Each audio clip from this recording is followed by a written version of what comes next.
Given the fact that retro games have hit a real resurgence in the past generation, whether in the form of remakes, remasters, or simply titles that have aimed to emulate the look, sounds, and feel of previous generations, we've seen a little bit of everything in the Switch eShop.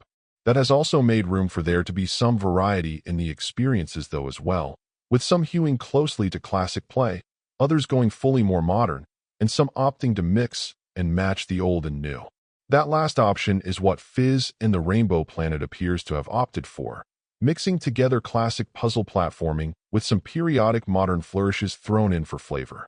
At first, loading it up and playing can feel quite simple and safe, between its very pixel art characters and design, and what are honestly pretty rudimentary stage layouts.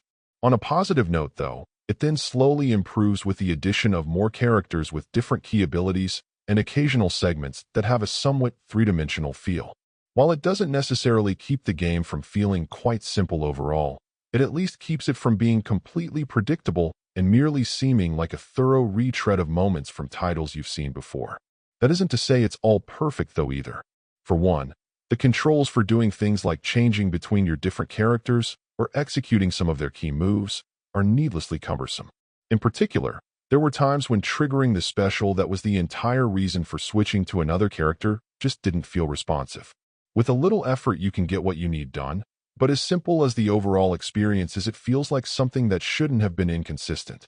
Another fair criticism would be that the visual gimmickry of the dimensional stages is nice and different, but it feels underutilized and that it had the potential to be far more interesting.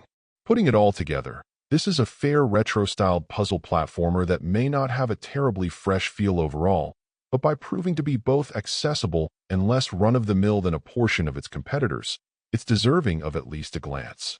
Overall, my final score for the game ended up being a 7.5. And if you're interested in picking it up, it's currently available on the Switch eShop for $9.99. Thank you for taking the time to listen to this review. And if you'd like more information or ideas of indie games worth checking out on the Switch or the Switch 2, be sure to click on the link provided in the description. Until next time,